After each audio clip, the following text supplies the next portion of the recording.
நடிகர் தாடி பாலாஜியின் மனைவி நித்யா பக்கத்து வீட்டுக்காரரின் காரை கல்லால் உடைத்து சேதப்படுத்திய சிசிடிவி காட்சிகள் வெளியாகி இருக்கிறது. வழக்கு பதிவின் பின்னணி என்ன?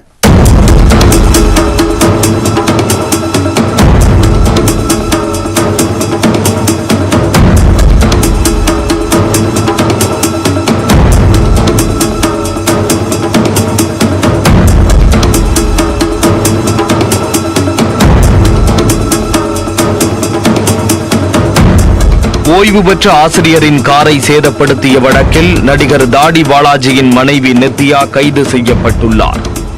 சம்பவத்தின் பின்னணி என்ன?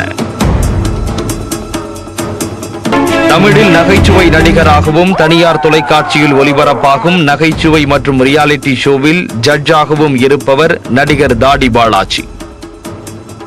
இவருக்கு நித்யா என்ற மனைவியும் ஒரு மகளும் உள்ளனர். பாலாஜிக்கும் அவரது மனைவி நித்யாவுக்கும் இடையே ஏற்பட்ட கருத்து வேறுபாடு காரணமாக 2017ஆம் ஆண்டு விவாகரத்து கோரி நீதிமன்றத்தில் வழக்கும் தொடர்ந்தனர். அதன் பிறகும் ஒருவரை ஒருவர் குறை கூறி வசைபாடியதோடு ஒருவர் மீது ஒருவர் போலீசில் புகாரும் கொடுத்தனர். பிக் பாஸ் சீசன் 2ல் பாலாஜி நித்யா இருவரும் பங்கேற்றனர். இது கொஞ்சம் பிடிங்க. தம்பியா வேலை வேணும் அப்படின்னு கேட்டாரு. சரி வாழ்க்கை கொடுப்போமேன்னு கொடுத்தேன். மடிச்சு வச்சுட்டு போய் அக்காவுக்கு சூடா பால் கொண்டு வரீங்களா? தம்பி சூடே இல்ல தம்பி, மாசம் சம்பளம் கிடைக்காது தம்பி, பார்த்து. நான் எதுவுமே பண்ண கூடாது அப்படின்னா நான் எதுக்கு இந்த வீட்டுள்ள இருக்கணும்? அங்கு சென்றாலாவது ஒன்று சேர்வார்கள் என்று எண்ணிய நிலையில் இவர்களுக்குள் மீண்டும் பெரிய பிரச்சனை உருவானது. அதைத் தொடர்ந்து இருவரும் பிரிந்து தனித்தனியே வாழ்ந்து வருகின்றனர். நித்யா சென்னை மாதவரம் சாஸ்திரி நகர் எக்ஸ்டென்ஷன் 2வது குறுக்கு சாலை பகுதியில் வசித்து வருகிறார். இவருக்கும் இவரது எதிர் வீட்டில் வசிக்கும் ஓய்வு பெற்ற ஆசிரியர் ஒருவருக்கும் அடிக்கடி தகராறு ஏற்பட்டு வந்துள்ளது. இதனால் கோபமடைந்த நித்யா நள்ளிரவில் எதிர் வீட்டு உரிமையாளரின் காரை கற்களால் தாக்கி சேதப்படுத்தியுள்ளார்.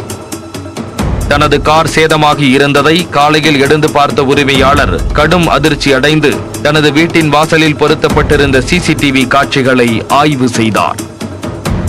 அப்போது நித்யா கூரிய கல்லை கொண்டு அவரது கார் அருகே சென்றதும் காரில் கீறல் போட்டதும் மேலும் கார் கண்ணாடியை அடித்து உடைத்ததும் சிசிடிவியில் பதிவாகி இருந்தது.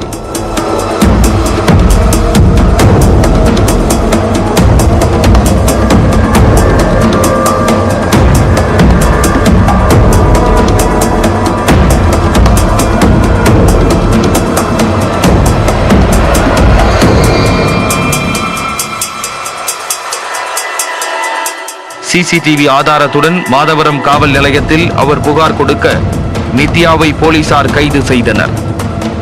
நித்யா மீது அடுத்தவர் சொத்துக்கு சேதாரம் ஏற்படுத்துதல் பிரிவில் வழக்கு பதிவு செய்த போலீசார் அவரை காவல் நிலைய ஜாமீனில் விடுதலையும் செய்தனர்.